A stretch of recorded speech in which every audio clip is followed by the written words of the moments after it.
आज आपण आपल्या आयुष्यात एक कलाटणी देणारी छोटीशी कथा बघणार आहोत. सुखाचं प्रतिबिंब. फार वर्षापूर्वीची गोष्ट आहे. एक राणी आपले ओले केस सुकविण्यासाठी राजवाड्याच्या छतावर गेली होती. तिने आपला मौल्यवान कंठा काढून बाजूला ठेवला व केस विंचरू लागली. इतक्यात तिकडून एक कावळा आला. कावळ्याला तो कंठा म्हणजे गळ्यातले हार म्हणजे काहीतरी खाण्याची गोष्ट वाटली व तो कंठा घेऊन कावळा उडून गेला.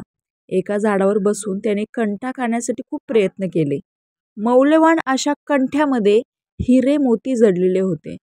कठोर अशा हिऱ्यावर चोच मारून मारून तो अतिशय थकून गेला व त्याने तो खाण्याचा नादच सोडून दिला. तो कंठा तसाच झाडावर लटकत ठेवून त्याने आकाशात भरारी मारली, ते अन्नाचा शोध घेण्यासाठी. इकडे राणीने केस विंचरले व तिच्या लक्षात एक गोष्ट आली की आपला मौल्यवान कंठा गायब झाला आहे. इकडे तिकडे खूप शोध घेऊनही तिला तो सापडेना. शेवटी ती रडत रडत राजाकडे गेली व म्हणाली, महाराज, माझा प्राणप्रिय असा कंठा चोरीला गेला आहे. तुम्ही त्याचा शोध घेण्याचे आदेश द्या. राजा म्हणाला, दुसरे इतरही दागिने आहेतच की तुला, तोच कंठा कशाला पाहिजे? राणीने ऐकले नाही व तोच कंठा पाहिजे म्हणून हट्ट धरून बसली. राजाने कंठा शोधण्याचे आदेश दिले. सर्वजण तो शोधू लागले, पण कोणाला काही तो कंठा सापडेना. राजाने कोतवालाला बोलावून सांगितले की आजच्या आज तू सर्व शिपाई, सैनिक, प्रजा सगळे मिळून त्या हाराचा शोध घ्या. जो कोणी तो हार आणून देईल त्याला आपण अर्ध राज्य बक्षीस म्हणून देऊ, अशी घोषणाही त्याने त्यावेळी केली. अर्ध राज्य बक्षीस मिळेल या आशेने सर्वच जण कामाला लागले. सगळीकडे शोध यंत्रणा सुरू झाली. शोधता शोधता अचानक कुणाला तरी तो हार सापडला. एका घाणेरड्या पाण्याच्या नाल्यामध्ये त्याला तो हार दिसला. पाणी इतके घाणेरडे होते की जवळून जाताना सुद्धा किळस यावी. दुर्गंध सर्वत्र पसरला होता. पण त्या पाण्यात तो हार पडलेला दिसून येत होता. हार दिसताक्षणी अर्धे राज्य बक्षिसाच्या आशेने एका सैनिकाने त्या पाण्यात उडी मारली. सगळीकडे शोधले, त्याने पण हार काही मिळालाच नाही. हार जणू गायबच झाला. सैनिकाने मारलेली उडी पाहून कोतवालाच्या मनातही लोभ निर्माण झाला. त्यानेही अर्धे राज्य मिळविण्यासाठी त्या नाल्यात उडी मारली, पण हार पुन्हा गायब झाला. त्या दोघांना जसा हार दिसला तसा इतर प्रजाजनांनाही नाही तो हार दिसला व सगळेजण बक्षिसाच्या आशेने त्या घाण पाण्यात उड्या मारू लागले.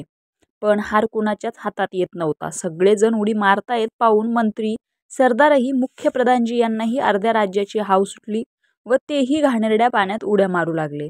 पण हार काही सापडेना. जेव्हा कुणी उडी मारे तेव्हा हार आपोआपच गायब होऊन जाई. हार सापडत नाही हे लक्षात आले की तो मनुष्य त्या पाण्याचा वास सहन न झाल्याने पटकन पाण्यातून निघून बाहेर येई व तो बाहेर पडता क्षणी हार पुन्हा दिसू लागे.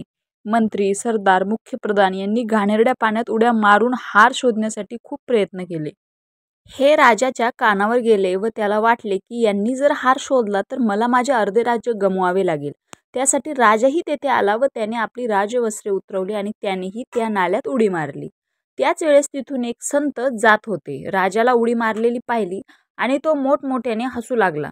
त्यांनी विचारले, हे काय चाललं आहे? सगळेजण असे चिखलात गाणीत का माखला आहात? राजा असणारा माणूस असल्या घाणेरड्या पाण्यात का उडी मारतो आहे? लोकांनी उत्तर दिलं, राणीचा हार पाण्यात पडला आहे म्हणून सर्वजण पाण्यात उड्या मारत आहेत. पण उडी मारता क्षणी कसा कोण जाणे तो हार आपोआपच गायब होतो आहे. संत अजूनच मोठ्याने हसू लागले. लोकांनी त्यांना विचारलं, काय झालं? संत त्यावर म्हणाले, अरे वेड्यांनो, तुम्ही ज्या हाराकडे पाहून पाण्यात उड्या मारत आहात तो हार झाडावर आहे आणि पाण्यात दिसते आहे ते त्याचे प्रतिबिंब आहे. खरा हार हा झाडावर आहे आणि तुम्ही प्रतिबिंबालाच हार समजून पाण्यात शोधत आहात. लोकांच्या लक्षात खरा प्रकार आल्यावर लोक अगदी शर्मिंदाच झाले. यावरील तात्पर्य एकच की मानवी जीवनाची पण आज त्या लोकांप्रमाणेच अवस्था झाली आहे. जे आपल्याला पाहिजे आहे त्याच्या प्रतिरूपाकडे, प्रतिबिंबाकडे पाहून आपण ते मिळवण्याचा प्रयत्न करत आहोत. खरे सुख, समाधान, शांती, मनस्वास्थ्य हे शोधण्यापेक्षा आपण त्याची प्रतिरूपच, प्रतिबिंबच जवळ करत आहोत. यातून काही मिळण्यापेक्षा आपण कितीतरी गोष्टी गमवीत आहोत. खरंय ना? रामकृष्ण हरी.